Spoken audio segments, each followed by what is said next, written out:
What's up, Flannelverse? What's up, Endgamers? We are here to talk about the Buccaneers at Chiefs Monday Night Football game. I am here with Adam ShipMyMoney Scherer. We're going to go position by position, looking at usage trends, defensive matchups, etc., for this entire slate. But first, Adam, you had multiple sweats going on yesterday. Let's talk about it a little. Let's talk through what happened with you yesterday.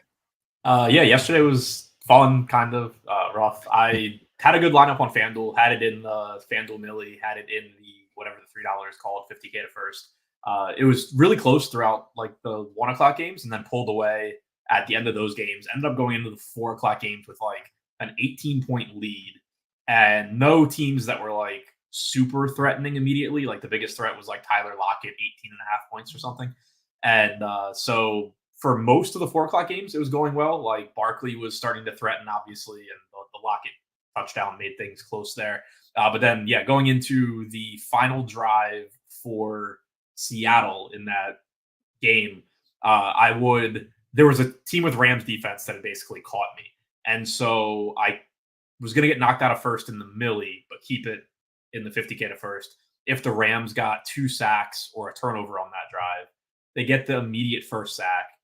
And then it ends up getting down to 4th and 5. And basically, if I just get like an incomplete pass there, I win 250K.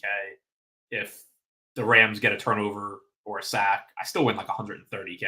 Obviously, wasn't really rooting for that one at the time. But, the Seahawks convert in some weird way that doesn't feature JSN or Lockett getting like 5+ points. I still win 250K. But instead, they convert 4th and 5 to JSN. And then immediately follow it up with a touchdown to JSN, and then go to overtime and throw another long pass to JSN.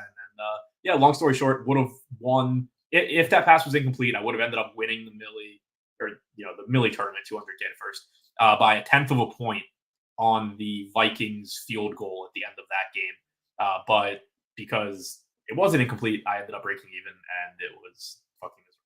Yeah, just it is the DFS blue balls. I call it just like the most frustrating thing on the planet when you have a sweat like that and it ends up being break even. I've lost money on slates like that where it was I thought I was going to win $200,000 and then ended up losing money. That is not fun at all. But at least you didn't have to go through the whole sweat. I guess it would have been ultimately fun for you to see like the field goal sending you to win the whole thing. But would have been a stressful night for you if that had not gone that way. Well, and the thing was too, because like obviously I knew I could still get caught in the late game, but I had gone back and looked enough where somebody was going to have to like really go nuclear in that game for me to get caught like multiple times. Like it was, okay, well, I need to fade 28 points from Michael Pittman, or I need to fade the Colts defense, basically doing what the Colts defense did. But it was like it wasn't like there were a bunch of teams where it was like, oh well, if Aaron Jones scores 12 points, I'm screwed. Like so, I kind of if I got through that Seahawks game, I knew I was at least going to most likely make good money, even if it ended up not being $250,000. So that was the other thing too, where it was I knew I wasn't fading that much in that late game. Yeah, and in part because as you said, I pointed out to you, I was like, well, Aaron Jones is going to be chalky, but as you said, like your running backs had done so well, you were pretty like well blocked, unless you went for like 35 or something. Yeah, and Barkley kind of helped that too, because like not only because I had Kamara, Dobbins, and Chase Brown, so like it was hard to gain on me at running back anyway. But then Barkley had the really big game, and there weren't really any Barkley teams close to me. So like at that point, it was like you need Aaron Jones plus Barkley probably to like catch me. Yeah, with Jones specifically.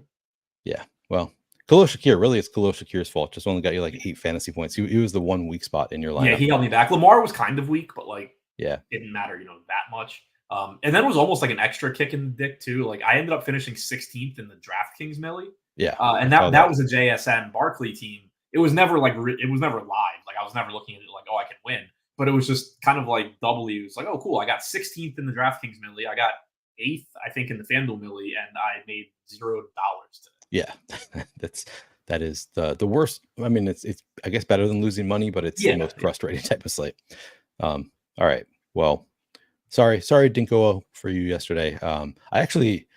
I feel like every single like decision I made went poorly, and I somehow made money on the main slate and then lost money on the Showdown slate last night.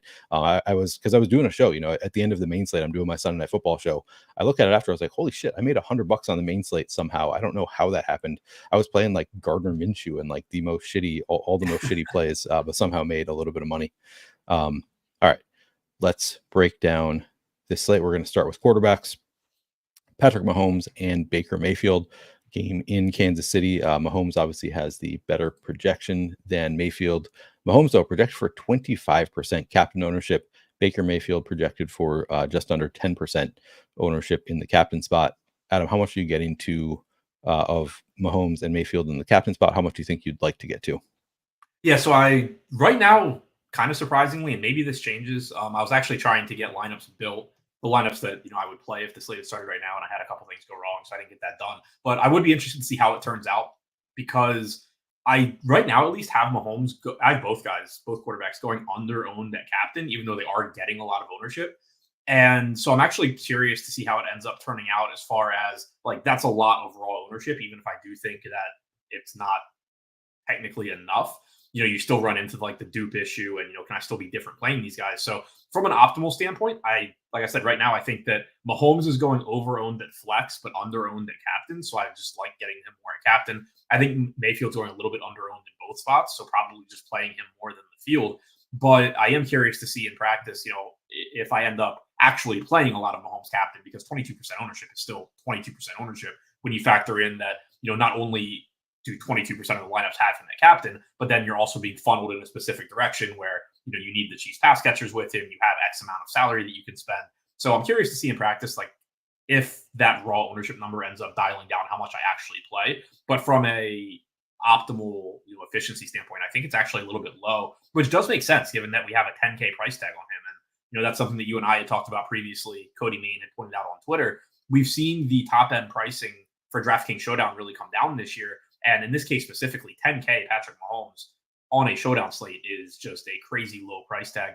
Granted, he has kind of earned it over the last couple of years by never scoring a lot of fantasy points, but it is a really cheap price tag, and it just makes it so easy to get lineups with the highest projected guy at captain. I was gonna say, like, is it really low for Patrick Mahomes? Just looking at his game logs, like he's like a 16, 17 point per game type of scorer this year. I mean, it's just been he has not been very good. But yeah, seems a little bit low in the context of this slate. But man, that strikes me as a lot. I see 25% going to Mahomes. That seems like an insane amount of ownership going there. But I think you're right. Like, yeah, like optimal wise, just like straight up, like will it be the optimal lineup? It seems about right. But I think that's a good point about like, but in those lineups that have Mahomes at captain, you're going to run into optimals that are duped a lot more than when you have a more contrarian captain than Mahomes. So it's like, yeah, it's optimal, but you're winning $15,000 instead of 90,000 or whatever with a different player in the captain. So Right. that's kind of interesting. Yeah, like that and that trade-off's always there, but it's Yeah. gonna show up even more in a situation like this, where when you're talking about optimal percentage, you're simply saying this is the highest scoring lineup. It has nothing to do with the payoffs when it's the highest scoring lineup. And for me, strategy-wise, I don't think that I care as much about uniques as much as some people do. But obviously, you're still trying to avoid the most duped lineups. Like, I don't want to be playing lineups where if it is the optimal lineup, I'm still losing money or breaking even or something like that. And so while I am more willing, I think, than some other people to just play the lineups where I do win 15, 20K if it's optimal, that's still different than, some of these potential Mahomes captain lineups, given how much ownership he's getting. So that is, and it's always the case, but again, in a spot like this, I think it's really worth like kind of harping on.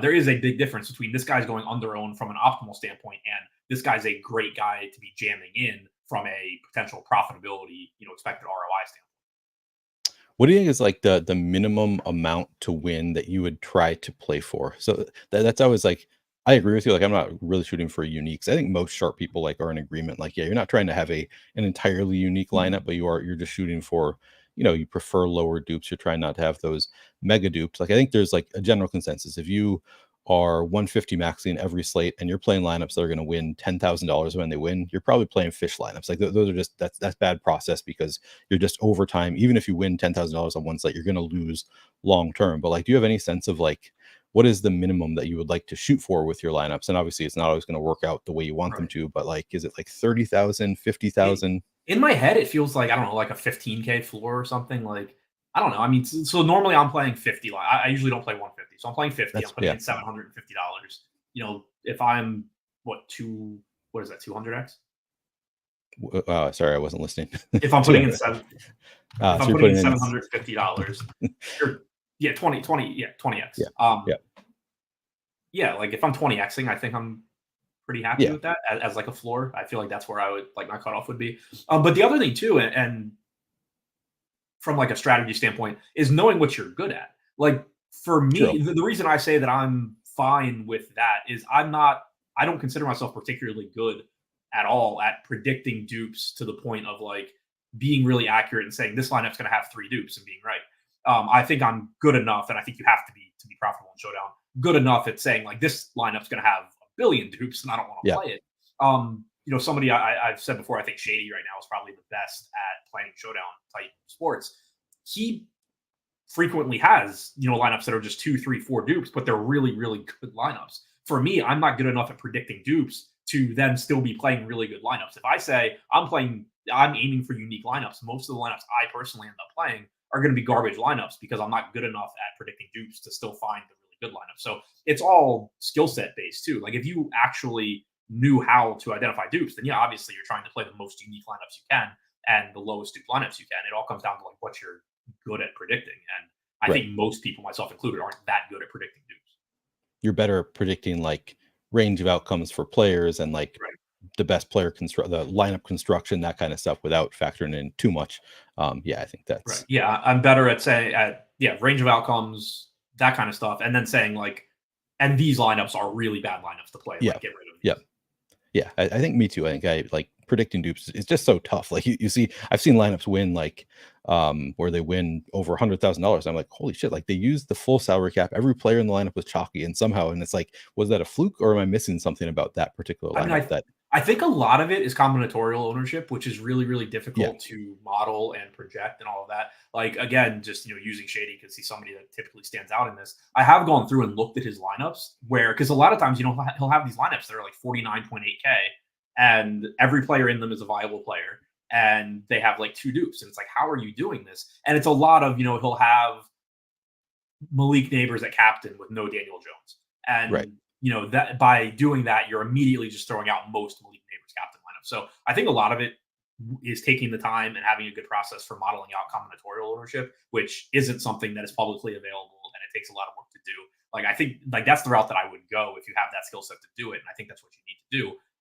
I haven't had success with it. I tried it at one point in MMA, which obviously is different because you don't have positions, but I still tried it from like how often is this fighter with this fighter for different reasons type of thing. And it wasn't particularly good. Like, I think that's how you have to do it, but it's a whole time thing and skill set thing on its own. Yeah. And Shady, obviously a data scientist, kind of has a leg up on most of us in terms of being able to figure that kind of stuff out, looking at historical data, that kind of stuff. It's a fun game we play. I would say it's probably the biggest, like if you are somebody that like you're new to DFS and you do have the data science background, you can do whatever you want with a computer if you just know what direction to go in. I would guess that like the biggest edge you can find in DFS right now is probably being able to predict dupes really well in Showdown. Interesting. Yeah, maybe. I have no argument against that. I think that obviously very helpful. Like if you can avoid doing like playing the shit players and leaving $2,000 on the salary and find those dupes that are close to the full salary. Yeah, you're probably right. Because Showdown, I think it's one of the most beatable formats right now. And there's so much money to be won if you can do it. Yeah. And good point. And it's like you get multiple slates every week. So yeah, that's you might be right about that. I would say that the 2 things I would really want to like just know is being able to predict dupes and then having like great ownership projections in the Sims environment. Yeah. Because I don't think those exist right now. Agreed. Steven says he read someone who lost a prop on the 2 passing yards. Do you see the Waddle running 20 yards in the wrong direction or something? I mean, it was at the end of the game, so it wasn't like he was being dumb. It was just like he was trying to, keep the game going. And that is kind of brutal. Also see my cousin is in chat. What's up, Joey? Says came 24th in the large field, $15 showdown last night. So close. It's so far. Love the content. Thanks, Joey. And almost congrats. I'm not going to say congrats because that's similar to what Adam went through yesterday. Like getting that close and not getting there is frustrating.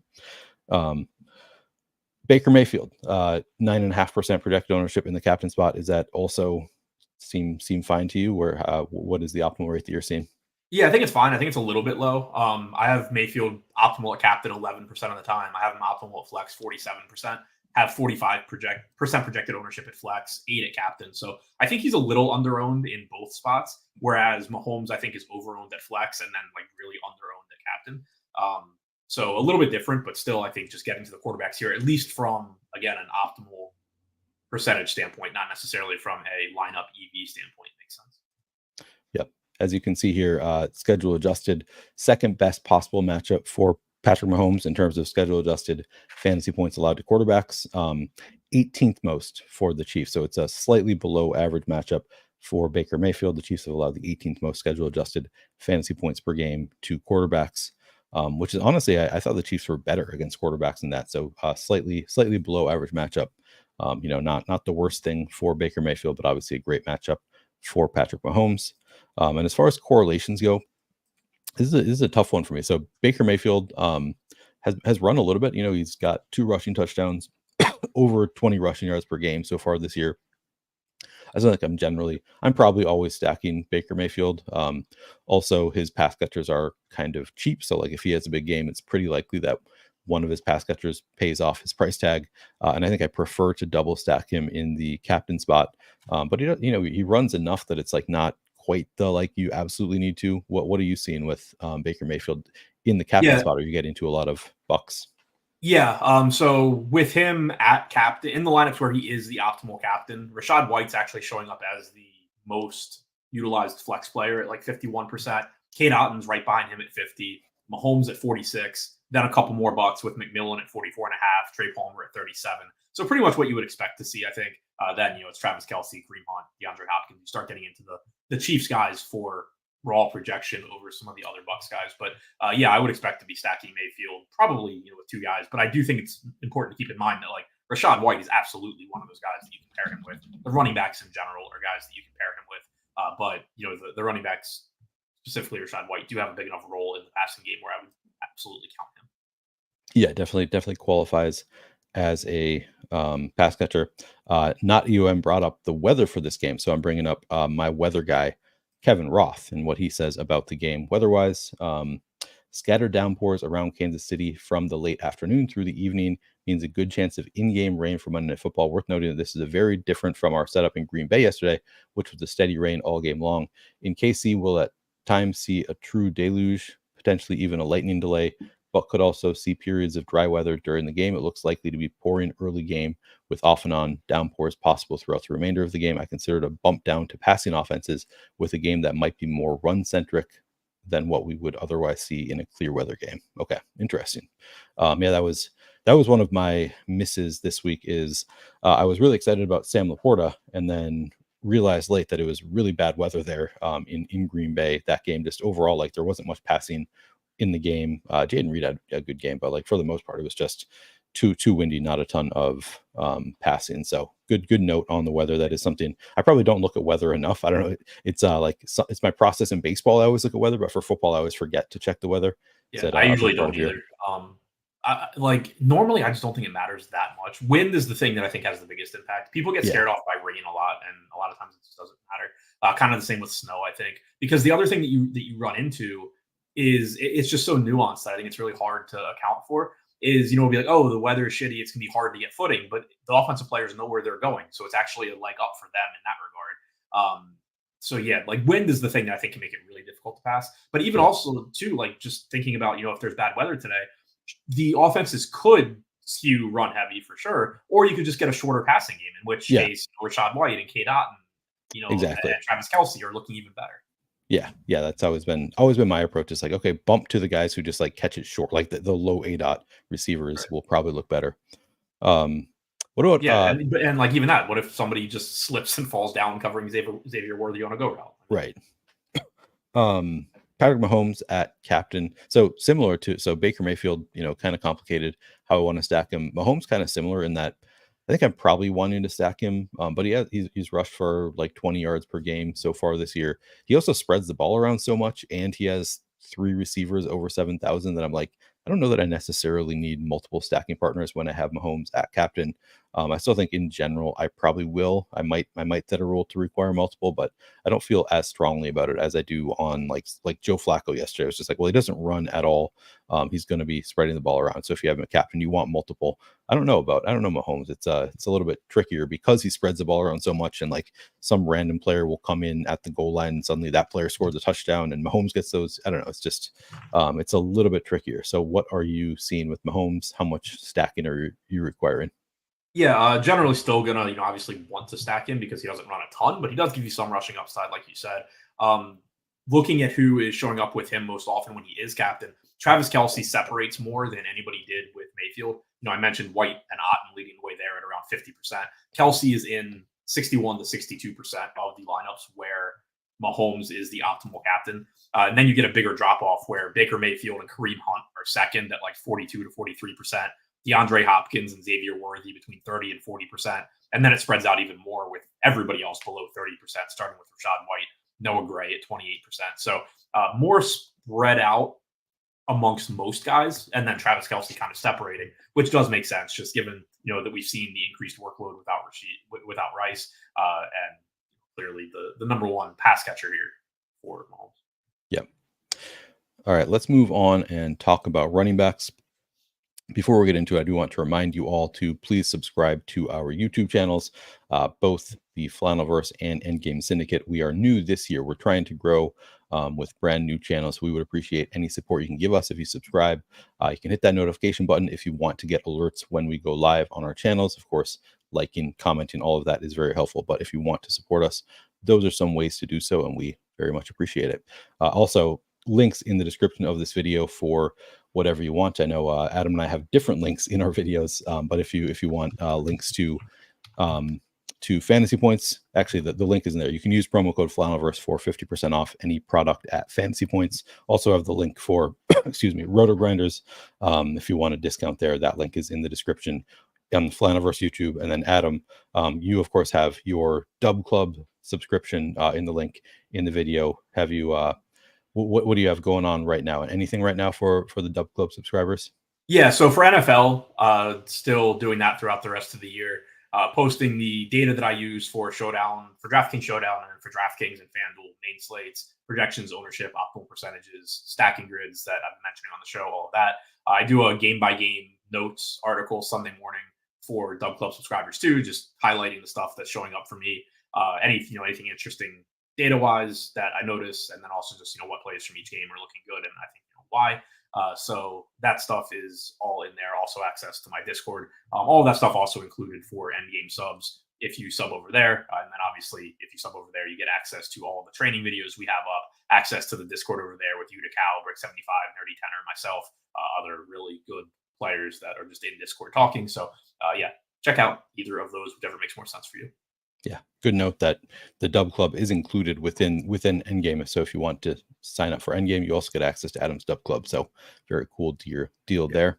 And on a side note, I'm not always great about remembering to post everything from Dub Club to Endgame because most of the subs over there don't care or need it. But if you do sign up for Endgame and you want that stuff and you haven't seen me post something, just DM me and ask me to do, or post in Discord and ask me to do it, and I will.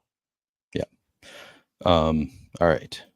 Let's move on, talk about running backs. Kareem Hunt, the top projected running back on the slate, clearly has the best role of any running back on the slate, getting just over 10% projected ownership at captain. At flex, Kareem Hunt coming in at 32.5% projected ownership. Another nice matchup for Kareem Hunt in terms of schedule adjusted. The Bucs defense has allowed the sixth most schedule adjusted fantasy points per game to running backs. Everything sets up well here, given Kareem Hunt's usage so far since he's been on the Chiefs. How much interest do you have in Kareem Hunt relative to the ownership that he's projected to get?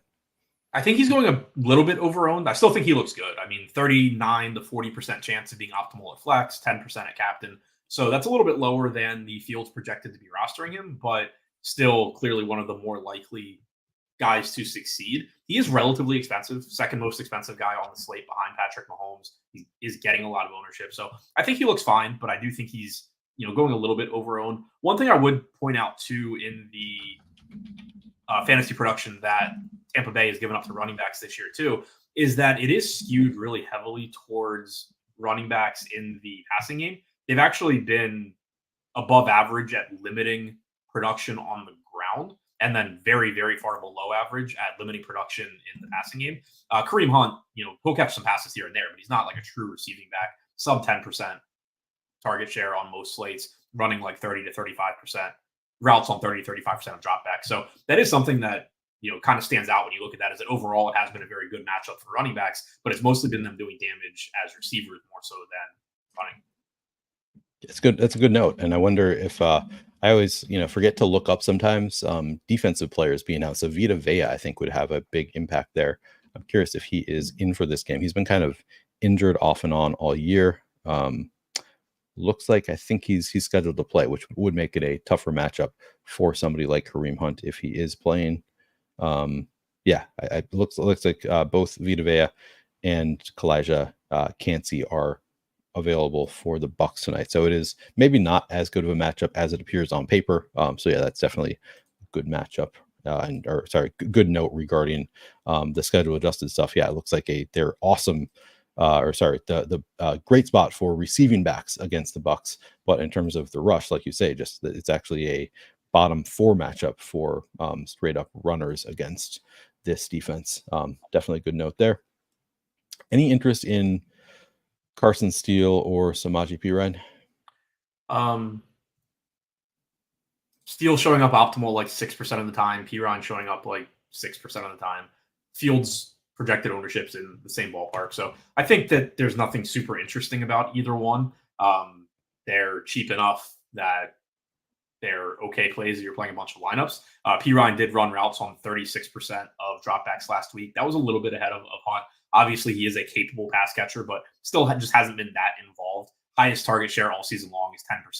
Recently, highest target share since Kareem Hunt joined the team is 5%. So while this is a defense that has given up production to pass catching backs, and that is Samaje Perine's game, he's still just not getting enough opportunities that I think it's that big of a boost or a benefit for him. Yeah, I'll let's do the Bucs first, and then I'll just read off the past 2 weeks for the 3 like true backup, like low volume running backs. It's really close for me in terms of just like looking at the usage over the past couple of weeks, and then you look at the price tags and the ownership. It's like nobody really separates for me of that group of Samaje Perine, Carson Steele, and Sean Tucker. But we'll take a look at that after we do the Bucs running backs also. So Rachaad White and Bucky Irving. I didn't see anything that really like made me like one significantly better than the other. Here, let's see. So I'm curious how much you are getting of each. And I guess we can start by looking at what is the ownership. Rachaad White projected for 7% capped ownership. Bucky Irving sub 4% ownership. So he's getting that much less than Rachaad White. That is kind of interesting. And then in the flex, Rachaad White coming in at 34% projected ownership, Bucky Irving 24%. So I guess with the ownership factored in, Bucky is looking kind of interesting to me because the usage, I mean, if we look at here, I think let's just do the last couple weeks. No, I think actually the full season works because I think it's actually been pretty much the same. I don't know. Does one of these separate to you as a clearly better play? No, they both look pretty neutral to me as far as ownership versus chances of being optimal, both in flex and at captain. Very similarly priced. Rachaad White has a slightly higher projection because he does get more of the passing game work, and obviously we're talking about full PPR. We've seen Bucky Irving take on more of the rushing workload. Last week, 43% rushing share for Irving to 29% for White. Tucker stepped back to 9.5%. The week before that, Tucker was at 17%. You had 30% for Irving, 33% for White. But White, again, last week, 53% route participation for him to 31% for Irving. So I think you're just kind of slowly seeing this turn into the type of split that a lot of fantasy people have been projecting or predicting for a while, where Rachaad White is a quality pass catcher. They keep using him, as that kind of guy, but you see more rushing work for Bucky Irving. As a result, they're going to project pretty similarly, but White is getting the more valuable touches just because of PPR. When you look at Kansas City, what they've allowed to defensive players this year, they've been the worst fantasy matchup for opposing running backs. They've been very, very, very good at limiting production on the ground. They've been above average at limiting production to receiving backs as well, though not by the same margin as on the ground. So I think it's just, shitty matchup in general, a little bit worse probably for Irving than for White's skill set. But overall, I think they're both just kind of decent plays because of their role on Tampa Bay, but not like slam dunk great plays because the matchup's not exactly ideal for either one. Yeah, it does seem like factoring in everything, because like you said, Rashad White being more involved in the passing game, if they're not going to be able to score fantasy points, like that's more valuable. Just getting those PPR scam points, that's more valuable in a game where you really struggle on offense. Yeah, it's like last game, Bucky Irving did see 7 targets, but it was still 31% route participation to 53% to Rashad White. So even though he out targeted him, I think that was maybe a fluke. Yeah, it felt like last week I was like, I feel like that was maybe a showdown slate. I know I was watching the game and it just felt like they were peppering Bucky Irving with targets. And it's like, what is going on here? This is not supposed to be their roles. So maybe there's hope that he does become more involved in the passing game, given that he was earning those targets last week. But the route's still not there. So I think that's probably the better indicator. Yeah. And to your point, like Bucky Irving's not a zero in the passing game. And that's kind of a thing. I haven't seen it lately, but back when we were kind of getting Bucky Irving getting more involved, that was like a take that a lot of people had, was that he wasn't big enough to be a 3-down back, and like kind of just weird stuff there where it's, he can pass block from what we've seen, at least well enough to be on the field. We know he can catch passes. White, I think, is the predominant pass catcher out of the two. But this isn't a situation. It's not like a Derrick Henry or anything like that by any stretch, where Bucky Irving's just, it's going to be a miracle if he catches a touchdown or catches a pass. It's not like a Josh Jacobs, Derrick Henry type thing. He can certainly do it. Yeah, definitely capable. As I recall, Adam, one of your heavier exposed running backs in best ball. Is that correct, Bucky Irving? Yeah, Bucky Irving and Tyrone Tracy. Nice. One of the only things going well. Yeah. Unfortunately, I did draft wide receivers this year. That was a huge mistake. I made the same mistake drafting wide receivers. Sean Tucker, any interest there? We can do the comparison. I'll ask you to rank the 3 if you have any thoughts there. Yeah, nothing too much on Tucker. 2,600. I think he's very, very comparable to P. Ryan and Carson Steele. 2% chance of being optimal at flex, 2% projected ownership. I have 6% chance of being optimal for P. Ryan and for Steele, but they're also both getting 5-ish% ownership, give or take. So relative to the field, I think they're all very comparable. I think Tucker is third of the 3 as far as chances of success, but he's also third of the 3 in terms of ownership. They're very, very, very similar plays where none of them look very good, but they are going to at least step on the field. And, in a 1-game slate, as long as you're going to be on the field, anything can happen kind of thing. Yeah, I guess I don't need to make you rank them. I'll just read off the stats. The last 2 weeks I thought was kind of relevant because it's after the Chiefs bye, and it's also since we saw the Sean Tucker explosion game where it was like, oh, we're going to start using all 3 of them. So I thought that was kind of the relevant sample size to look at for those 3. And let's read it off for you. So Sean Tucker is 2,600 over the past 2 games, has 7 carries and 3 targets on 10.7% rep participation. Over the past 2 games, Carson Steele, he's 2,400, has 8 carries and 1 target on 5.4% route participation. Samaje Perine is 4,400, so he's the most expensive of the group, has 2 carries and 3 targets on 32.4% route participation. So Samaje Perine obviously running the most routes by a significant margin, but also he's 4,400, only has 2 carries in that span. It really is just kind of a throw your hands up situation for me. And also even contingent value. Sean Tucker playing behind 2 running backs. So it's a little bit like, okay, if one of them goes down, if Rashad White goes down, does it just become the Bucky Irving show, or how much does Sean Tucker come in there? And then,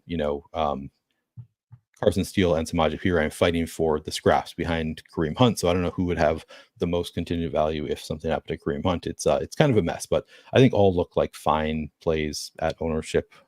Sounds like we're on the same page. It's like none of them priorities. I probably don't get to any of the 3 of them if I'm just doing 20 lineups, but if I'm doing 150, probably try to match the field. Is that similar to your thinking? Yeah, probably. They're just going to show up here and there. There's nothing that I can point to for any of them saying, oh yeah, I think there's an edge in Sean Tucker or P. Ryan or whatever. The closest thing that I could come to as far as any sort of matchup or narrative type based edge is what we were talking about with Tampa Bay giving it up to receiving backs and that being P. Ryan's game. But again, you have to actually, Kansas City would have to adjust his role for him to take advantage of that. it's not like he's just not going to be on the field enough, most likely, for him to really, crush his salary just because they give up more production than average to pass catching backs if he's still just going to be targeted 5-6% of the time.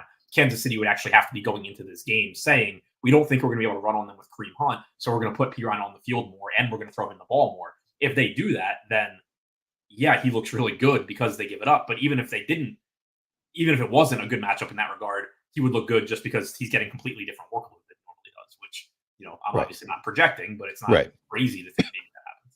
Yeah, true. God, who I believe this is RBX, who came really close to having a big win last night, and then things went wrong for the Vikings defense late. Asked Mahomes being 24% captain, would that be a fade or under? I know you guys already went over quarterback. Just curious. Also, quarterback in general and Showdown at captain has been optimal maybe once. I think it's been more than once, but yeah, it doesn't happen that often. Like it tends to be over owned, although the field maybe is adapting this year. For me, I'm probably going to be lower than 24% Mahomes captain. But I don't have a really strong stance there. Do you, Adam, have a strong stance there? My guess is that I'm under. Talked about it at quarterback, but like I think the ownership is lower than his optimal percentage, but I think that you're just going to get so many similar lineups built around him being captain that I still am guessing I end up with less than 24-25%, just because it's going to be hard to avoid those lineups that look the same. Yeah. What's up, Mike? All right. Anything else at running back? No, I don't think so. Okay, cool. Move on. Talk about receivers. It's a mess. I mean, Xavier Worthy is the top projected receiver at just 11.3 fantasy points. That is really low for, most of the Showdown sites. Like you'll have at least one receiver who's at 17 projection or something like that. We don't have that on this slate. Xavier Worthy coming in at, we'll start with the Chiefs, coming in at 7% projected ownership at captain. In the flex, coming in at 27.5% ownership. The role has been not bad for Xavier Worthy since the Chiefs bye. Let's see, I wrote the notes on usage since the bye. So they've had 2 games since their week 6 bye. Xavier Worthy has 16 targets on 68.9% route participation in that game. The Bucs defense has allowed the 6th most scheduled adjusted fantasy points per game to wide receivers. So it's a nice matchup. The usage has been better recently. I don't know, but he's also kind of expensive. What are you doing with Xavier Worthy? Yeah, I mean, I think he looks good. The price tag is obviously up there. Ownership is there, but I do think he's going under owned both at flex and at captain. He's going, to me at least, pretty significantly under owned. You mentioned that he's been getting more targets recently coming out of the bye. Tampa Bay also giving up a lot of production to outside receivers in particular. So hopefully you can just get him open deep and Mahomes can get him the ball. We know that they will scheme some plays to him as well. Get the ball in his hands, let him make plays. But a lot of it too just comes back to, he has his flaws in terms of routes that the routes that he runs and potential targets and all of that. But so does pretty much everybody on this slate. Like you're talking about the opposing team missing their top 2 wide receivers. So you don't exactly have a ton of talent to get to there. You have Kareem Hunt, you have Travis Kelce, but like other than that, you have the running backs on the other team in a 2 to 3-way timeshare. There's not a lot on this slate that you can point to skill player wise that is just a clear cut. Yeah, this guy doesn't have any negative things to say about him. So it kind of negates a lot of the concerns that you have about Xavier Worthy. And kind of, I think, like when you're thinking about it all, pushes you back towards the side of, yeah, but what's it look like when he does well? Because it looks really, really good at 82. Right, and he's got a great matchup, so he's more likely than usual to do well. Yeah, I think he looks like a pretty strong play at 8,200. No disagreement there. What do you think about so DeAndre Hopkins is the next that we need to talk about, and we can also talk about how DeAndre Hopkins might affect Xavier Worthy, because that could be a concern theoretically. Hopkins is 7,000 in his first game with the Chiefs, ran just 33.3% of routes, saw 3 targets in that game. Obviously, we'd expect that to come up pretty significantly and move up pretty quickly, I think, as it gets used to the Chiefs offense. Although they've been kind of just always run kind of a rotation, so maybe never gets up to like 90% route participation, but you got to think it's going to move up pretty significantly from 33%. I don't know. Do you have any concerns about DeAndre Hopkins cutting into Xavier Worthy's usage, and also how much do you like DeAndre Hopkins as a play? And for context, let me just read off at captain. DeAndre Hopkins, 6.5% projected ownership. At flex, DeAndre Hopkins, 31% projected ownership. So yeah, what are your thoughts on DeAndre Hopkins affecting Xavier Worthy and DeAndre Hopkins himself? So I do have concerns. Obviously, if you add DeAndre Hopkins into the mix, then it is another pass catcher that is cutting into potential targets for Worthy, and it is another pass catcher that potentially allows Worthy to just continue running clear out routes and your less valuable routes from a fantasy standpoint. And then somebody like Hopkins can run routes that actually get the ball thrown to them, along with Travis Kelce. All of that, I think, is legitimate. All are legitimate concerns. From a DFS standpoint, with the data we have right now, though, the kind of counter to that, and the reason that I still like Worthy, is that right now Worthy is projected for like 21, 22% flex ownership, 25% total ownership. Hopkins is projected for like 36% total ownership, 30 at flex, 6 at captain. Hopkins is a little bit less expensive at 7K, but functionally within your lineups, that's not usually going to make a huge difference. Like, you can get pretty similar lineups playing Worthy or Hopkins, $1,200 price difference. So to me, the reason that I still like Worthy and think he's going under-owned, and I think Hopkins is going a little bit over-owned, is that it kind of seems like the field is kind of shifting quickly towards the bull case for Hopkins, which would be that he goes out there and runs 70% of routes and he's, wide receiver 1, which is certainly possible, but doesn't have to be the case this week. And they're kind of playing him not necessarily fully like that's going to be the case. Like, if you guaranteed that was the case, he'd be more than 35% on. But it seems like the field's kind of shifting to Hopkins quickly, when it is still fully in his range of outcomes too. That, he ran 33% of routes last week. Let's say he runs like 50, 55% this week, gets 5-6 targets. That's still fully in that range of outcomes, and he's just getting more ownership than Worthy. So, I do think that, like, I understand why Hopkins is getting ownership. I think he's a perfectly fine play at 7K, but I think he's a little bit over-owned, whereas Worthy's going under-owned, just because we don't know exactly what his role is going to be. And you do just see, basically 1.5 times the ownership projected to come into Hopkins as to Worthy.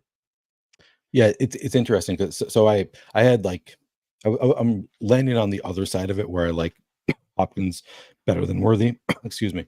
But I don't feel that strongly about it because I'm with you. Like, maybe I'm just making too much of an assumption that they're going to move him up too quickly after 1 week. Like, who knows if he's going to learn the playbook in 1 week. The reason for me just being that I think DeAndre Hopkins is significantly better than Xavier Worthy. I mean, which I don't think you're disagreeing with that. 1.84 yards per route run so far in the season for DeAndre Hopkins, and that includes a lot of games in Tennessee, which probably kind of limits it somewhat. Xavier Worthy 1.31. But also Xavier Worthy can be used in the running game, and I don't know, he's used kind of strangely. So I think I fall on I like DeAndre Hopkins at captain, just making the bet to, like, well, what if he does end up getting like 12 targets? What if they start using DeAndre Hopkins like an elite receiver and he's got Patrick Mahomes throwing to him? I think I'd like to make that bet at 7% ownership, but I don't feel especially strongly about it. It's kind of like that's my lean because I think the talent is there and it's exciting with Mahomes, but maybe you're right. Maybe it's just if Worthy is still going to be playing ahead of Hopkins for 1 more week. I can see that case also. Just one other thing to point out there too, and again, this is just something to keep in mind. It's not necessarily saying that I think this is how things end up. Hopkins hasn't been healthy and was being limited by the Titans. True. So, like, my first thought was, clearly his route participation is just going to skyrocket because, it's not like he's coming back from an injury. He's just learning the Chiefs playbook. But what is the actual ceiling on how often they're going to use him from a health standpoint or anything? I don't know what that is. I don't necessarily think it's what we were seeing in Tennessee, where we saw them kind of slowly ramping him up. But there is some non-zero chance that the peak Chiefs version of DeAndre Hopkins is still him running like 60% of routes, because that's like all he can do. And that's also what the Chiefs often do. Like, even with good receivers, they have at times at least just run a rotation. They don't run like one receiver out there all the time. Yeah, that's definitely true. I think so where I'm landing is I think I like 7% ownership in the captain for Hopkins. I think I'd be over that, but the flex ownership, I don't love it quite as much. I don't know. I'm on the same page as you there. I think that his captain ownership is like efficient, whereas his flex ownership is a little bit high. Okay. And then outside of those two for the Chiefs, you've got Justin Watson, Mecole Hardman, Montrell Washington. last week Sky Moore was inactive. He actually ran like 31% of routes the week prior to that, but looks like it's those three as of last week at least, and it obviously varies week to week with the Chiefs. But Mecole Hardman, pretty strong role over the past couple weeks. Obviously, I guess Justin Watson would probably be the next man up there, I think, of the receivers.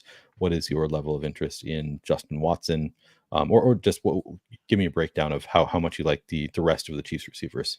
So one other thing, I was pulling it up while you were talking, and it took a second, but I did want to look at were these routes from last week too, just because you mentioned that he was getting more targets coming out of the bye.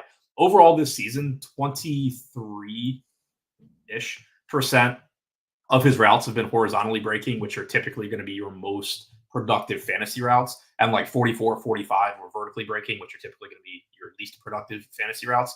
Last week, 33% of his routes were horizontally breaking. Only 22% were vertical. So that, at least from last week, suggests that maybe his route tree is evolving and they are giving him routes that are just going to be, ones that you would expect to continue earning more targets. Now, obviously, again, that could just change as Hopkins gets more. Does Hopkins start running those and Worthy goes back to what he was? So all of it is still up in the air, but I do think it's important to keep in mind it's not like there's underlying reasons that you can point to for like why you could argue that Worthy does continue getting more targets than he was earlier in the season, other than just, it happened last week. So did want to check that. As far as the other receivers, Justin Watson showing up optimal like 11% of the time for me at flex, basically exactly where the field is. Where did the other ones go? Mecole Hardman showing up like 6%. So I think he's going a little bit under owned. Field's at 4%, but still clearly a very low probability play. Watson, so RG hasn't projected for 16% ownership. Sounds like you have him around 11%. Yeah. Interesting. Okay. And then Mecole Hardman, just under 6% projected ownership. Let's see, what were my notes on these guys? Watson, looks like a strong value play. 4 targets on 66.2% route participation over the past 2 games since the Chiefs bye. Obviously, he could also be affected by DeAndre Hopkins. You'd probably expect that. And then Mecole Hardman, 3 targets on 28.4% route participation over the past 2 games. So not great usage, but he's 1,600. They do sometimes like scheme him up for just like get him the ball in the red zone. So there's always that for Mecole Hardman, but not especially strong usage. It's sort of like I've been referring to it as the backup tight end, where it's just like if he scores a touchdown, you want him. If he doesn't, he doesn't. He's on the Chiefs, so I think all of these like tertiary options are a little bit more likely to score a touchdown than with another team, because for whatever reason they just like to scheme up end zone touches to like bad players for some reason. But I don't know. Seems fine to me where he's getting owned. I'll probably be over. My guess is that I'll be over 6% on Mecole Hardman, but I don't feel that strongly about it. And this is another example going back to what we were talking about with dupes and combinatorial ownership and all of that. Like the first thought that I would have is guys like Watson and Hardman are, the more Mahomes captain you're playing, like play more of these guys because they're low owned. But the vast majority of Hardman and Watson lineups are going to be with Mahomes at captain because he correlates with him at captain. They correlate with him at captain, and they're cheap and allow you to get to him at captain. So that's the kind of thing too, where it's like if you're doing it the way you need to be doing it from a dupe standpoint, you can't just be looking at product ownership or some ownership or any of that. You have to be finding some way to factor in that like the majority of those lineups probably have Mahomes at captain, or at least definitely Mahomes somewhere in the lineup, and probably Mahomes at captain in a lot of them. Good point. And obviously there is strong correlation there. So there's a reason that people want to do it. Like if one of these guys is going off, Mahomes is probably having a pretty good game. But yeah, that is a good note that the ownership is combinatorially going to be higher than it is individually. All right. Any other, I don't think there's any other, Montreal Washington was out there last week. I don't think that he's really in play. Just one route last week. So he played a little bit. I guess he has maybe contingent upside if there's a blowout or something, but I don't really see a ton there. 5 wide receivers get hurt. Yeah, 5 wide receivers get hurt. Suddenly it's wheels up for Montreal Washington. By the way, I did just see Audric Estime is officially going to be a 0 the rest of the year because Sean Payton just said they're going to get him more involved going forward, which is just not a good thing for Denver players. We saw it with Marvin Mims last year, who's going to get more involved. So bummer. Sean Payton needs to coach an NBA team. He'd be perfect for it. He would be, he'd be a great NBA coach. All right. Tampa Bay side. So this is, again, it's a mess because we have a very small sample of no Chris Godwin, no Mike Evans. Jalen McMillan had the best usage last week. He's also 6,200. Didn't do anything with his usage. Jalen McMillan coming in at 26% projected ownership in the flex. In the captain spot, we have Jalen McMillan coming in at 3% projected ownership. I don't know. So around 30% total ownership seems okay to me. What's your level of interest in Jalen McMillan? I think the field is like spot on. 23.8% chance of being optimal at flex, 3.2% at captain. I have 3.3% captain ownership projected, 23.8% flex. So like he is exactly where the field is. And I think all that's fine. His salary has come up for the expected increased role. You do still have not that I think he's bad or anything like that overall this year. Going back to preseason, reports on him have been very promising, but we still don't know what he is at this point as an NFL receiver. His highest target share of the year was 2 weeks ago at 17.8%. It's not like he has immediately stepped in and been a big target earner. 14% last week without both Evans and Godwin. So I think that he's just kind of exactly where he should be. He has as much opportunity as you could possibly want, given that Godwin's and Evans are out. But it's not as simple, in the NFL. We've talked about this before when receivers get hurt. It's not as simple as just, next guy up steps up and gets all the targets, because you have to actually earn targets. It's not like NBA where next guy up just goes and takes 20 shots because somebody has to shoot every possession. So it is, I think, a situation where at 6,200, the ceiling's really high because he could be the wide receiver one here and actually go play like a wide receiver one. But he hasn't shown yet that he's ready to do that in the NFL. So I think that, the $6,200 price tag is just kind of exactly where it should be.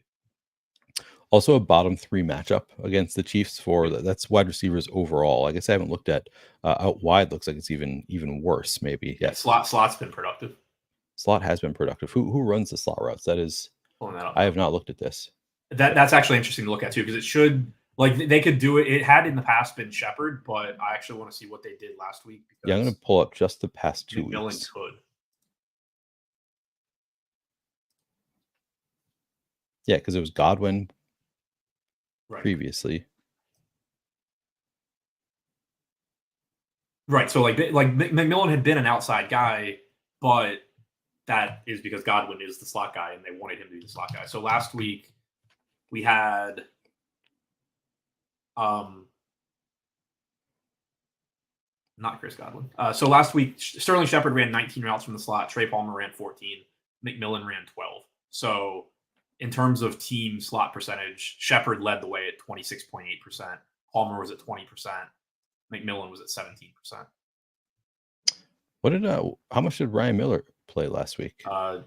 He ran 7 slot routes, 10% of the team's total. Okay. 13 total routes. Okay.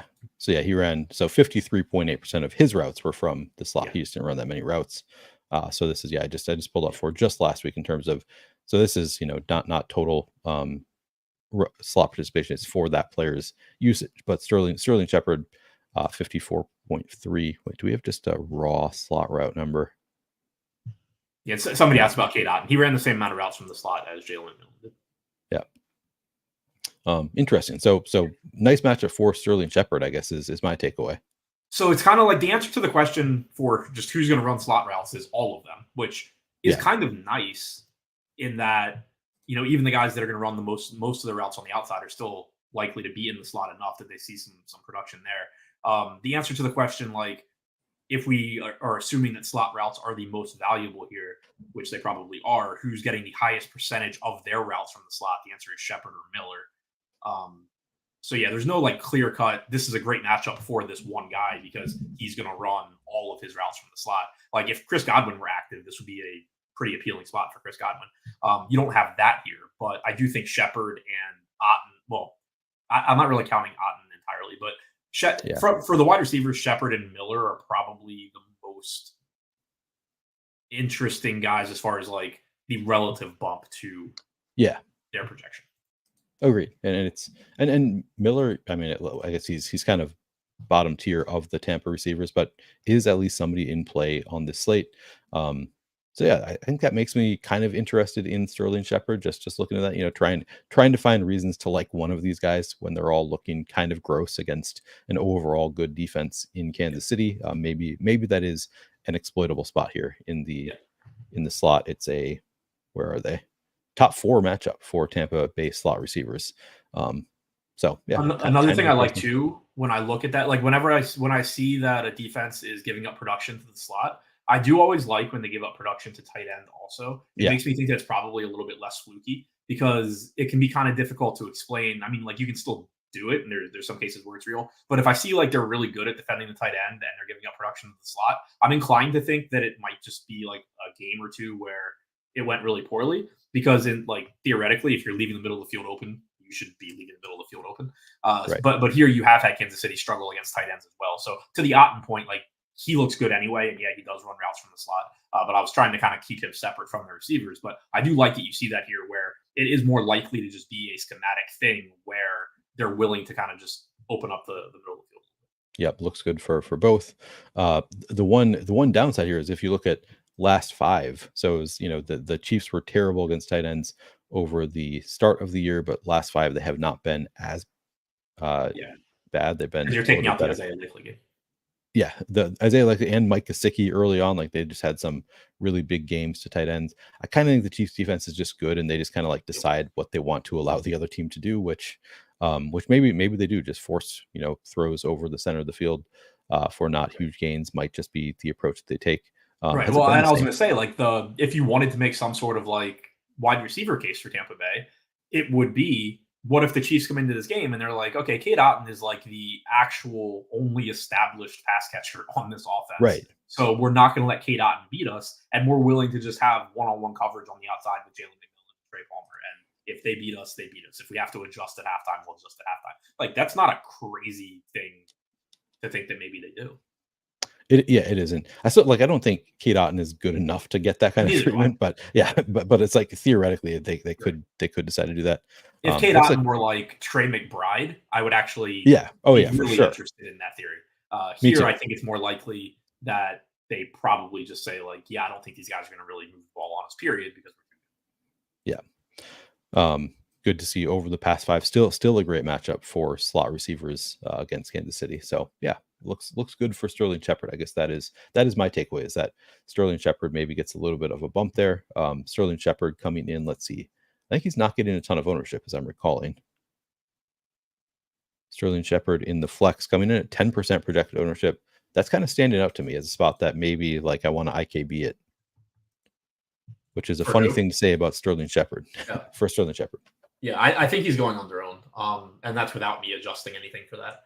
I have him optimal at flex like 16.5% of the time, about 2% at captain, only like 12% projected ownership for me at flex. I didn't hear what you said you had, but yeah, I actually 10%. have him going pretty under owned at flex.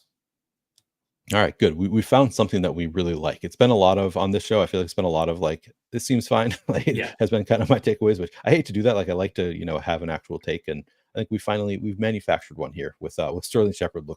Looks pretty good. yeah, I'm thrilled that Sterling Shepard is where we finally decided something looks good. I know that feels awesome. Trey Palmer 4,000. The price is pretty good there for Trey Palmer. Again, we can look at last week 70.6% route participation, just 2 targets, but still the route participation seems promising there. What's your? I guess let's take a look at the ownership on Trey Palmer. 19% projected ownership. How much you get into? Yeah, so now we're back to this. Just looks completely perfect. Trey Palmer, 19.8%. Optimal percentage for me at flex, 19.9% projected ownership. He's just the guy. 4K is a good price tag. We did mention he's getting slot routes, not at the same rate versus his own routes as like Shepard or Miller, but he was second in team slot route percentage at about 20% last week. So that's a slight bump. 4K is a pretty good price tag. The problem, for lack of a better word, and the reason that it's just kind of like, yeah, he looks fine, is that 4K just stands out as such a glaringly cheap price tag. It's going to drive the ownership up to like 20%. Also, to RBX's point in chat, if Sterling Shepard does see kind of an ownership drop off because of the Q tag, you're just going to get more ownership to Trey Palmer in that situation as well. And he is 1,600 less than Shepard. So it's a spot where like he does look good, but it's also just very, I think, obvious to anybody thinking about Tampa Bay, where it's like, well, Sterling Shepard could be good, Trey Palmer could be good. I'll take the one that's $1,600 less, and you just get a situation where like, yeah, he's a good value, but that's also driving up his ownership to just like a pretty efficient point. Yep. I just discovered this page at Fantasy Pro, so I just pulled it up. They have a page that's called "Are They Playing?" and they give probabilities of a player playing. They have Sterling Shepard at 78%. I have no idea how accurate this is, but for what it's worth, they seem to think there's a 78% chance of Sterling Shepard playing. All right. Very oddly specific. It is, but they, yeah. And if you, here, let's see. If you click on it, they give you like some reasoning there, few details. It's like based on, let's see, our AI model predicts 78%. Yeah. Based on it's obviously like AI or algorithm. Yeah, it's not like based, somebody but going. I would like to think that their staff is just sitting around arguing about like 75% versus 80%. Yeah, that would be funny. Ryan Miller, so he was the other one that we mentioned. Was running a lot of routes from the slot last week, which is obviously a plus. 53.8% of his routes were from the slot on a total of how many routes? Five targets, by the way. 25.5% route participation. That's 13 total routes. So he looks intriguing to me. What is his price tag? Ryan Miller is at 1,000, coming in at low ownership. Let's see. Projected for just under 7% ownership. I kind of like that. I think that's an intriguing, not like a slam dunk, but like I'll probably come in over that. Yeah, I'm showing up optimal at like 3% right now, but I think maybe that ends up being a little bit higher. One thing that I would say I think is kind of important for him from a range of outcome standpoint is that he doesn't exactly have the peak of health ahead of him. Like assuming Sterling Shepard plays, you can get a re-injury, you can get a new injury. The guy's always hurt. And if he does get hurt, you're probably seeing Ryan Miller step into a bigger role immediately. So you do kind of have, we typically talk about contingent upside more so with running backs than wide receivers. But given how banged up Tampa Bay's wide receiver room is, and that one of the guys ahead of him is perpetually banged up, Sterling Shepard, there is contingent value here for 1K Ryan Miller. And he does have some standalone value too, just because of how inexpensive he is. Yeah, it's good. Good note. Like that could help a little bit. I was just looking up his first read targets. So it looks like he had 3 of his 5 targets last week were first read targets. So that's kind of promising. McMillan had 7 first read targets. So that's, nice little note there for Jalen McMillan. Obviously, Kate Otten will get there, but 3 first read targets for Ryan Miller. That's kind of nice for somebody who's not on the field all that often. They're at least like trying to get him the ball when he is on the field. So one note there. Anything else on receivers? No. Yeah, me neither. Okay. Tight ends obviously going to be a big part of this slate because you have both Travis Kelce and Kate Otten. Travis Kelce is 8,800. Kate Otten up to 8,400. Kelce projects better. Let's see. They're both going to get some captain and flex ownership. Kelce coming in at 13% projected captain ownership. Kelce coming in at 38% projected ownership in the flex. So a little bit over 50% overall. How do you feel about that? How much Kelce getting to? So I think he's going a little bit over-owned, but I still think he's one of the best plays on the slate. I have him with the 3rd highest overall optimal percentage at like 53%. 45% flex ownership, or 44% flex ownership, 16% captain ownership. So have him projected as the 2nd highest owned captain, 3rd highest owned flex guy. I think both of those numbers are a little bit higher than they should be as far as like efficiency goes, but I still think, again, clearly he's just one of the guys most likely to be successful. You've seen the increased targets with no Rice. Maybe Hopkins cuts into that, but I'm not as concerned about Kelce's role post Hopkins as I am about Worthy or other Kansas City wide receivers. I think Kelce at this point is kind of just that guy with Rice out. And then on top of that, it has been a good matchup against Tampa Bay as well. Top 10 matchup for opposing tight ends in fantasy production so far this year. So Kelce looks very, very good. Probably a little bit over-owned, but still obviously very, very good. Yeah, my note on Kelce. So in 4 games since Rashee Rice went down early in week 4, so including that game that Rashee Rice went down, but over the past 4 games, 35 targets for Travis Kelce on 80.9% route participation. So really, really nice roll over the past 4 weeks. Bucs defense has allowed the 7th most schedule adjusted fantasy points per game to tight ends. So it's a nice spot for Kelce. should get a lot of usage. Obviously, the ownership is going to be there, but I probably eat it. I think I probably that 13% capped ownership. My guess is I come in even a little bit higher than that on Kelce. But overall, I think the ownership around 50% feels about right. 8,800, the price tag feels nice. Kate Otten, I guess I'll just read off my note there to start because he is 8,400 over the past 2 weeks. 20 targets, 77.7% route participation. That includes Godwin and Evans, both started the game 2 weeks ago. So awesome usage over the past 2 weeks for Kate Otten, 20 total targets.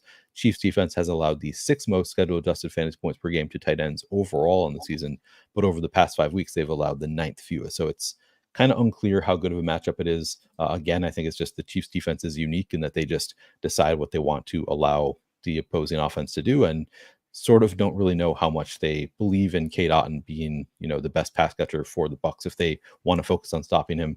So it's tough from that perspective. I guess we should take a look at the ownership, and then I'll hear your thoughts. Kate Otten, 4% projected ownership in the captain spot. In the flex, 24% projected ownership. So sub 30% total ownership for Kate Otten, lower than I would have guessed. How do you feel about that for Kate Otten? Yeah. I have higher project. I have 31% at flex, 7 at captain. Okay, that feels more. Yeah, that pushes him to, I think, being a little bit overowned both at captain and at flex. I have him optimal 28% at flex, 4% at captain. So, I think he's a good play. I do think the salary has certainly adjusted correctly, if not over adjusted. Like he's $400 less than Travis Kelce. Kate Otten can obviously get peppered with targets here. There's nobody, established competing with him. But Travis Kelce from Patrick Mahomes is just obviously a much better matchup than this one. So I think it's probably overcorrected a little bit, but still looks like a good play. I would put him on that tier behind like Kelce, though. When I look at total optimal percentage, the guys that I have at like 50% or higher are Mahomes, Mayfield, Kelce, and Hunt. And then there's the next tier is like 30 to 40% with Worthy, White, Otten, and Hopkins. So I do think he's on like that second tier, and he's the most expensive player in that second tier. Yeah. I think that sounds right to me. Yeah, and it's the difference in ownership from RG to Saber Sim or whatever you're using makes a pretty big difference there in terms of how much interest I have, because 3% projected captain ownership, like that kind of stands out as like, yeah, I might get on top of that. I might try to get to 5%, whatever.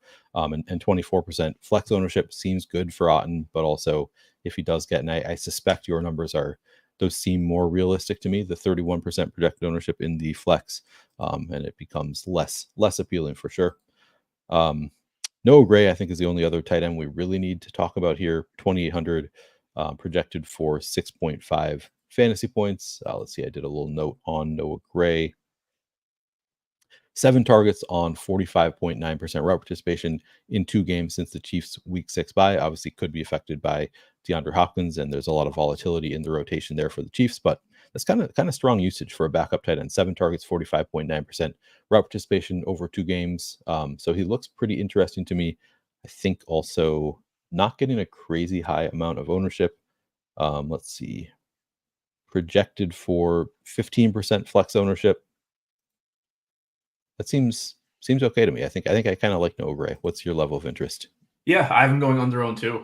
He's when I look at the guys that I have going the most under owned at flex, it's Gray, Shepard, and Xavier Worthy. Obviously, varying levels of confidence in all 3 of those guys, but obviously different price tags as well. You've seen him, run plenty of routes. It's not like he's just the straight backup to Travis Kelce from a route participation standpoint. He ran like 45% of routes last week, 47% the week before that, while Kelce was running 86 and 78%. So you're seeing plenty of 2 tight end sets. To your point about, you made it, I think, with Nicole Hardman about Andy Reid's obsession with giving touchdowns to the most random players that he can. Noah Gray is a favorite in the Andy Reid, let's get this guy involved in the 2-yard line category for no particular reason. So there's, touchdown upside for him at 2,800.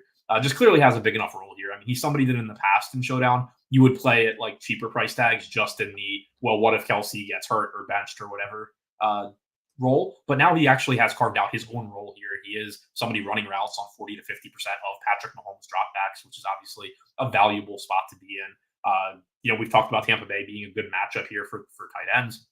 So I do like Gray at a really cheap price tag at, modest ownership at 2,800.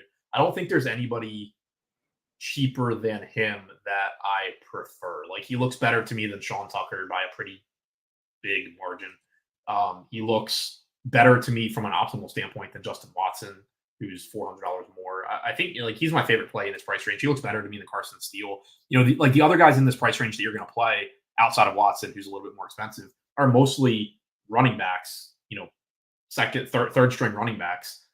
So it's with those guys, it's like, well, one, we just need them to be on the field playing and involved. But then two, like they need to actually run, get big runs or score touchdowns. At least with Gray, every time he touches the ball, outside of random handoffs or something, he's getting a point, which is nice.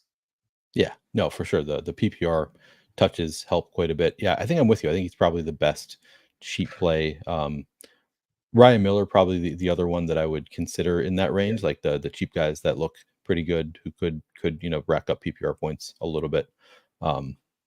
Yeah. I don't think there's any other tight ends we need to talk about. You don't have like Jody Fortson, anybody else? Let's see. Was Jody Fortson even involved last week?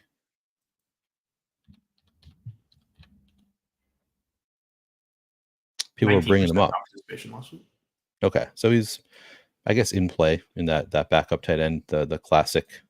If he scores a touchdown, you want him. 0 targets last week.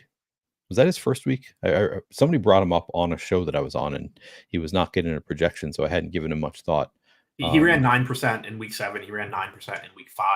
He was targeted in week 5. That's the only target he has gotten this year. Yeah, just a classic backup tight end. Which bump for being on the Chiefs, but still not really somebody I'm probably going to get to. And also, is he even active? Good point. Yeah, he might not be. All right, defenses and kickers, the final portion of the show.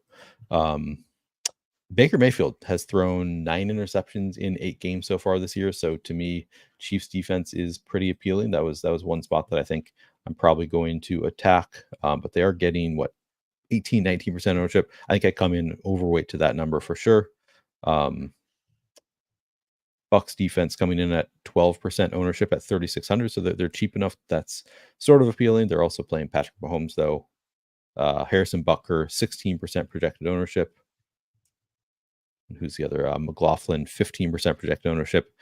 It's mostly a throw my hands up spot, but I do think these all feel like pretty low. Like I think all kind of appealing at ownership. Chiefs probably my favorite of the bunch, but they're also expensive. I don't know. How do you see it with kickers and defenses?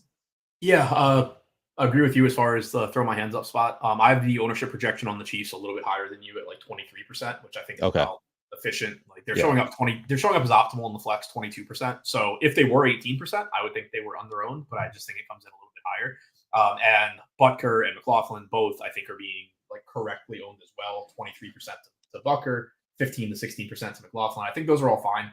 Tampa Bay, I have projected for 9% ownership, which I think is actually a little bit high. They're only optimal 6% of the time. But the caveat to that is basically the opposite of what we were talking about with Patrick Mahomes, where I think Mahomes' captain is under-owned, but also the raw ownership is likely to be problematic. I think it's kind of the opposite here with Tampa Bay, where I think from an optimal standpoint, they're going a little bit over-owned. But, for example, in your Patrick Mahomes captain lineup, throw him in there. You are getting lower combinatorial ownership with Tampa Bay's defense in that type of lineup. So they're actually a way where, because their raw ownership is likely to be so low, they can actually help you by just not being duped as much, even though individually on a player level, they're probably getting a little bit more ownership than they deserve. You can use them pretty easily in some specific lineup types to make that lineup better. Yeah, anytime you play them with Mahomes, it's probably going to bring down the ownership because people don't want to play the combo of the quarterback with the opposing defense, but both from a ownership perspective and also price perspective, they kind of work together in lineups. Yeah, that's interesting. That's probably something that I will play around with a little bit, playing some Mahomes with Tampa Bay. I think that's it for me. No other notes on this slate. Nobody else really standing out. Do you have anything else that you want to say about this slate before we call it a day? Just from a defensive standpoint, and it's not DFS specific. I am curious to see so if you look at the fantasy points data suite, Tampa Bay actually has the lowest percentage of dropbacks under pressure so far this year. I'm curious to see if that holds with no Godwin or Evans. Right. when you have wide receivers that are not great at getting open anymore, you could definitely see just more pressure on Baker Mayfield without Godwin and Evans. Especially Godwin is, kind of the, shorter route, always getting open. Safety valve, just get it to him. Yeah, that is interesting. Maybe Otten becomes that guy, but he's not the same skill level as Godwin, clearly. I don't even know where to look that up. Pressure rate on the quarterback, but I'm not going to bother right now. Team and then OLDL matchups. Team OLDL matchups. Nice. Okay. Good note. Again, if you want to look up this stuff, promo code Flannelverse for 50% off. You can check out all this stuff in the Fantasy Points data suite. All right. Adam, what else do you have coming up this week? Where can people find you? All that good stuff. Yeah, we already talked about my Dub Club NFL stuff. Might start my NBA shows on Wednesday. I haven't decided. Kind of a weird week for that, obviously. Not doing it today with the 15-game slate, just not gonna have time. And then, or 8-game DK slate or whatever. And then no games tomorrow. So might hold off till next week, not sure. But possibly starting that up on Wednesday. My NBA DFS tournament shows on the Endgame channel. Those are definitely coming sooner rather than later at the very least. But other than that, yeah, Dub Club for NFL, Endgame for everything else. Yuta, Nerdy Tenor, Brick 75, myself over there. Instructional videos, Discord, all that stuff. So yeah, check that stuff out. At the very least, go subscribe to the Endgame Syndicate YouTube channel if you haven't already done so. Of course, subscribe to Flannelverse as well. Good note from Rinpack. Jared Wiley tore his ACL. Random Peyton Hendershot might make an appearance. I didn't even know that Peyton Hendershot was on the Chiefs now. So that is it's potential. Maybe he sees a couple routes with Jared Wiley out. We talked about that briefly before the game, that Wiley, I saw that in a Matthew Wiley tweet that Wiley had torn his ACL, but wasn't sure which Wiley they were talking about. That's good note. Okay. Yeah. $200 didn't show up for me much in the initial stuff. Yeah, we'll see. I guess if he maybe ends up in projections later on in the day, but probably not a lot there. Again, like they still have Jody Fortson. You could throw him in a 150 max, but probably not going to be a priority anyway. All right. Thank you all for hanging out with us. Thank you, Adam. Of course, subscribe to our YouTube channels, like the videos, comment. All of that is very helpful as we try to grow them. We appreciate your support. Thanks, guys, and we will be back on Thursday. I'll be back tonight.